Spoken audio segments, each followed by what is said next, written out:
Bonjour chers tous, bonjour chers amis ivoiriens, bonjour au monde. Je voudrais faire une petite analyse ce matin. Et cette analyse est relative à la situation de notre monde aujourd'hui bombardé par le coronavirus. Voilà, je voudrais faire une analyse, des observations avec vous. Et si le temps permet, je vais par la suite vous faire une analyse globale de la situation économique et proposer surtout des solutions pour que l'Afrique puisse partir d'un nouveau départ. Voilà. Je voudrais observer avec vous que suite au coronavirus, des pays ont fermé leurs frontières, notamment l'Europe, l'Amérique également, et la Chine, et des chômages partiels ont été décrétés dans ces pays.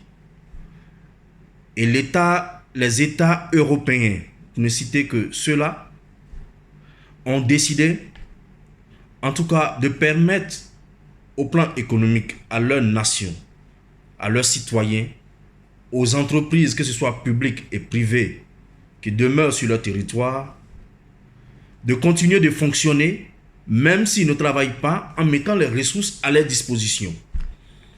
Et certains pays, notamment la France, ont même dit que nous allons prendre des dispositions, quoi que cela nous coûte.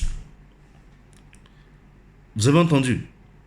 Nous allons prendre des dispositions, quoi que cela nous coûte. C'est-à-dire que si la France doit passer 5 mois sans travailler, elle est prête, sinon elle a les moyens de payer le citoyen lambda et de le confiner chez lui à la maison sans travailler. Et quel que soit le montant financier que cela va nécessiter, ces États sont prêts à sortir les moyens qu'il faut ou à dégager les moyens financiers qui conviennent. Et ce mot, franchement, m'a beaucoup marqué. Quoi que cela nous coûte. Quoi que cela nous coûte. Ce thème a été sorti par les Anglais lorsqu'ils voulaient sortir de l'euro, le Brexit. Le Premier ministre anglais a dit « Quoi que cela nous coûte, nous sortirons de l'euro ». Et ils sont sortis et le ciel n'est pas tombé sur la tête de l'euro, de l'Europe, ni sur la tête de l'Angleterre. Est-ce que nos pays africains, est-ce que la Côte d'Ivoire peut-elle se permettre de faire cette affirmation? Quoi que cela nous coûte. Non. Parce que nous ne disposons de pratiquement aucune réserve économique, ni financière non plus. Prenons un État comme la Chine. La Chine peut se permettre d'arrêter tout travail pendant 50 ans et de continuer d'injecter de l'argent pour que tous ceux qui y travaillent soient payés. La Chine peut se permettre cela. Les États-Unis peuvent se permettre de fermer les frontières, de demander à toutes les entreprises de cesser activité et d'injecter de l'argent pour que tous ceux qui ne travaillent pas reçoivent le salaire pendant au moins 20 ans. La France peut se permettre au moins sur 10 ans de faire cela. Et nous, pays africains, et nous, Côte d'Ivoire, est-ce possible? Non.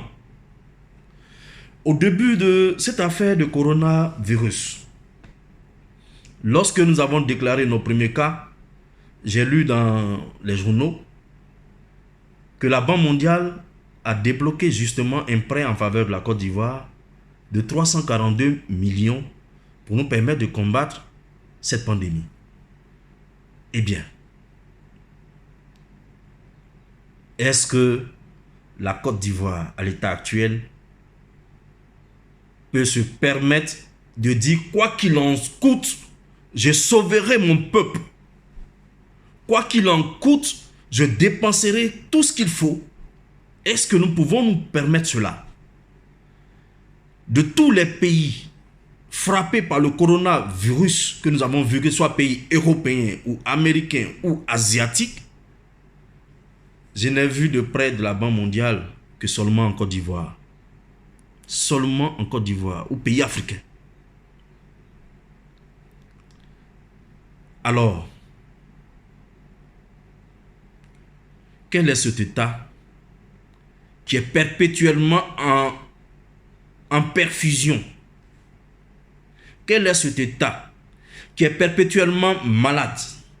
Quel est cet État qui est PPTE, c'est-à-dire pays pauvre et très endetté?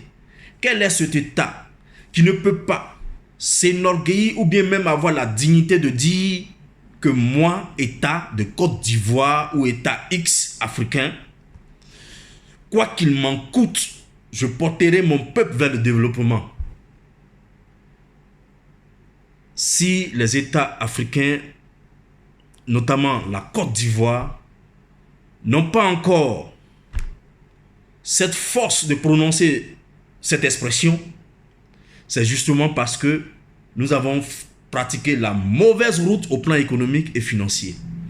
Justement parce que nous avons choisi un système économique qui nous appauvrit et qui nous garde toujours sous la domination des puissants. Or, ces puissants, lorsque le tonnerre gronde, comme on le dit, chacun attrape sa tête. Alors, lorsqu'une pandémie comme coronavirus va s'aggraver, ces puissants-là préféreront garder leur tête, garder leur argent pour eux, protéger leur tête, protéger leurs citoyens. Alors, qu'adviendra? Qu'adviendra-t-il de nous, Ivoiriens? Qu'adviendra-t-il du peuple africain? Nous disposons des terres arabes. Nous disposons des 2/3 de terres arabes dans le monde. La Côte d'Ivoire a une terre bénie. Il suffit de s'aimer et vous récolter. Mais nous continuons d'importer du riz. Alors, si les frontières sont fermées, qu'allons-nous faire? Nous avons de l'eau. Nous avons la lagune, des lagunes. Nous avons assez d'eau. Mais nous continuons d'importer du poisson. Tout ce que nous mangeons. Nous continuons d'importer de la viande.